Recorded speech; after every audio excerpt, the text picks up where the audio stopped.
السلام علیکم ناظرین، کرونا کے حوالے سے حکومت کا بہت بڑا فیصلہ سامنے آ گیا ہے۔ جیسا کہ آپ کو پتہ ہے، کرونا وائرس پورے ملک میں ایک خطرناک حد تک پھیل چکا ہے اور مزید اس کے وار جاری ہیں۔ ناظرین کو مطلع کرتے چلیں، ملک بھر میں ماسک لازمی قرار دینے کے لیے دفعہ 144 نافذ کرنے کا فیصلہ کر لیا گیا ہے۔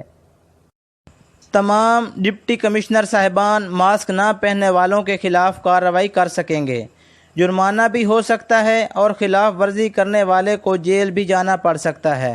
جرمانوں کی ڈیٹیل کچھ اس طرح سے ہے۔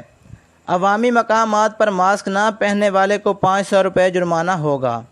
عوامی مقامات پر تھوکنے والے کو 500 روپے جرمانہ ہوگا۔ دکان کے اندر ماسک استعمال نہ کرنے پر دکاندار کو 2000 روپے جرمانہ ہوگا اور ساتھ میں دکان بھی سیل ہو سکتی ہے۔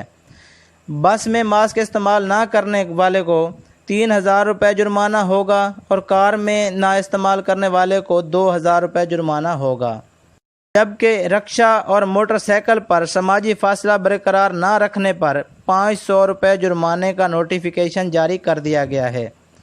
برائے مہربانی اپنے تمام دوست احباب کو اطلاع پہنچا دیں، اور میری طرف سے آپ سب کو ایک ریکویسٹ ہے کہ پلیز ڈاکٹرز اور حکومت کی طرف سے جو احتیاطی تدابیر بتائی گئی ہیں، پلیز ان پر عمل درآمد کریں۔ السلام علیکم۔